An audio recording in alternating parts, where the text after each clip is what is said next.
Penny, I'm so excited to talk to you because really, when we first met each other, it was many, many years ago.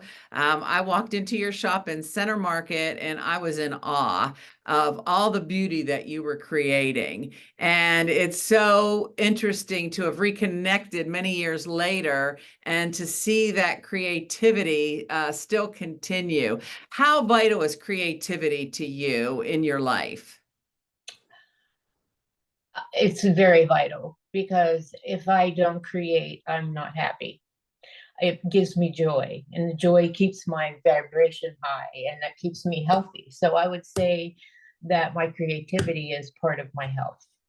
Right. But and was it always like that? Did you always know that? Were you always in a creative state? What was it that made you realize that this was vital to you?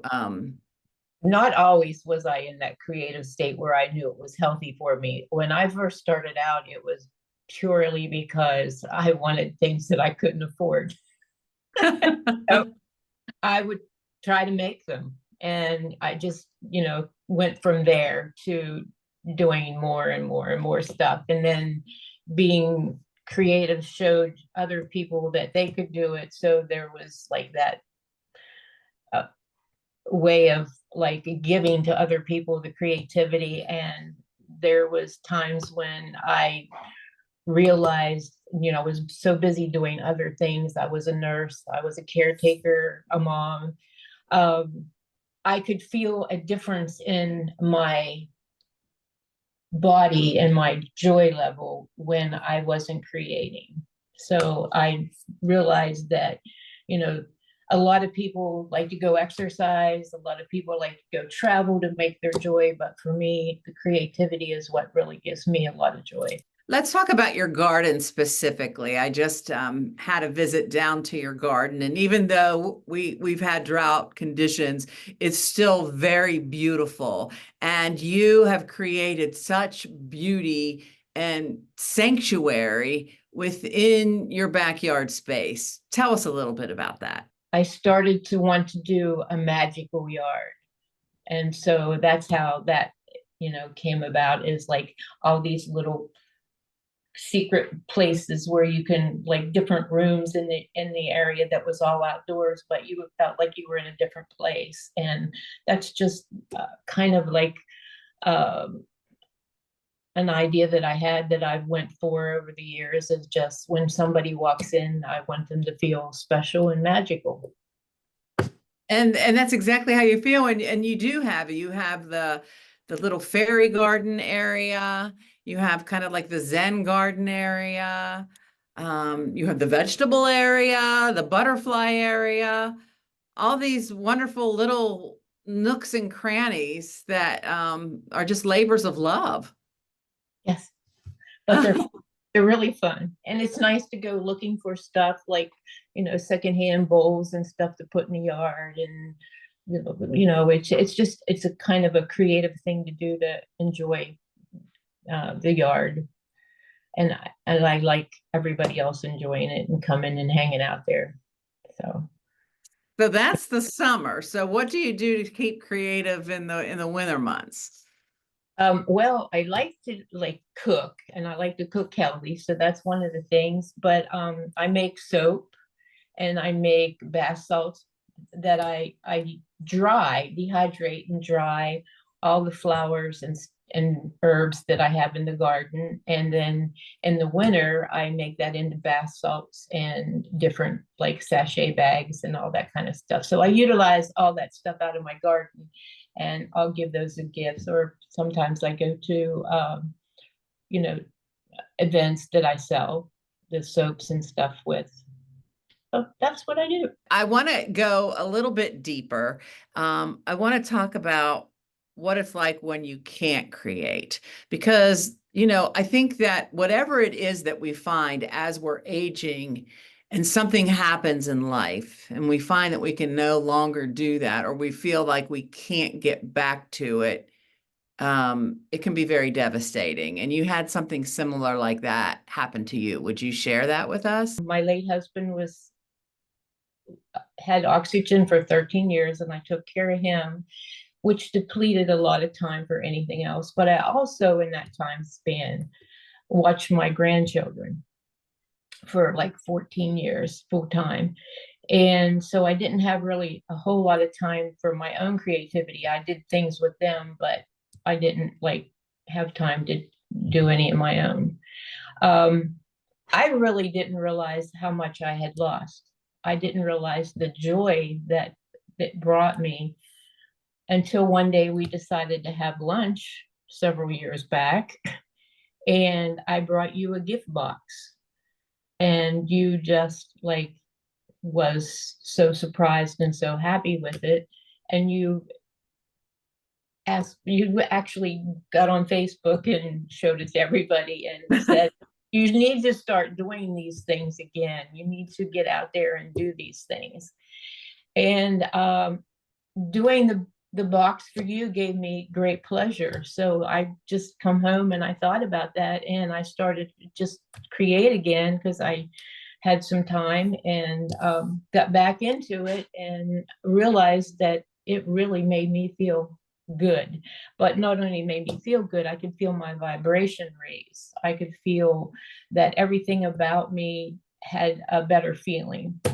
And so I, did that for a while, and then my husband passed away, our late husband passed away, and then um, I took time for myself to like heal and restore, and I thought I was doing pretty good. And just out of the blue, I got a blood clot in my arm and was rushed to Pittsburgh Hospital, and it really devastated me because my arm was paralyzed when I came home, and my right one. And the thing that bothered me most was I never could create again because I used all, I was doing crowns and centerpieces, and I was working, doing things for photographers. So I had to sit on that for a while, and the thought never occurred to me that I could never get it back. I just started working to work my arm again, and my through the surgery that I had, I damaged the eye, and my lung wasn't working right. So I had quite a few months of just healing and recuperating. And as soon as I could, I started creating again. And I think that that's what really helped me, you know, restore my healing, and help my vibration go up to know that, I can do this. I can create again. Because I knew that was part of my way of keeping healthy. Creating to me is not just making crafts. Creating is, making my life be beautiful, like the garden and the house and my craft room. And creating is another way of giving gifts to other people, which that shows that I love them. So it's all a part of who I am and what makes my joy. And has it gotten stronger as you age? It's gotten very strong. It's almost like some people have to meditate, or some people have to walk or have exercise to feel good and know that that makes them healthy. My creativity is my meditation. Mm-hmm. And so, what is your philosophy on aging? I'm just curious. Well, I think that we need to really think about the most important thing is to be happy, to be positive, to keep your vibration up. Because if you are always down there in the low vibration, then the negativity can seep in. It can make you depressed. It can make you not really want to do anything.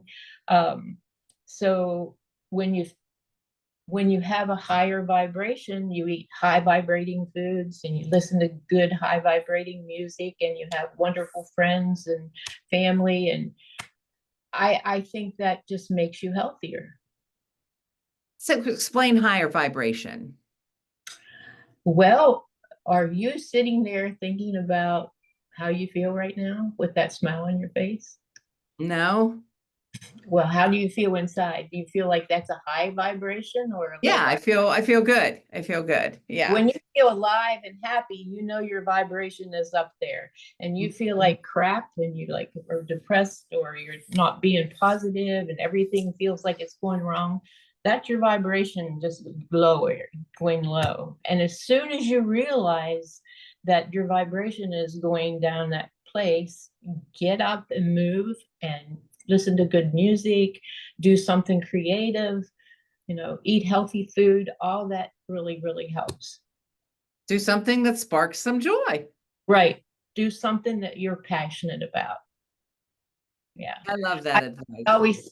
when I taught the Reiki classes, I tried to get them to understand, like, if you close your eyes and you think about something that like 9/11, you instantly feel that feeling that you got when you first heard that 9/11. Mhm. But what you want to do is when you want to raise your vibration, you close your eyes and you think about something that made you happy. And I always remember when my granddaughter was 5, she fell asleep on my lap and her mom was about ready to pick her up. And I didn't want her to like not know that I loved her. Like she was laying on my lap and I went, "Hey," she opened up her eyes and I said, "I love you." And she went, and I'll never forget that little smile. And that's my little trigger. Sometimes when I have to raise my vibration, I just close my eyes and think about something happy. Yeah. That's wonderful advice because I'm sure there are a lot of people sitting home focusing and concentrating on what is wrong in their life instead of the things that are going great or are wonderful blessings in their life. And that's another thing. Get up every day and be grateful. I am so grateful that I'm still here. I'll be 77 in September. And, there was a lot of, I just had 2 knee replacements. There was a lot of things to go through, but I am so very grateful I get to get up every day and spend the day just doing what I, enjoy doing. Penny, I just want to thank you for being with us today.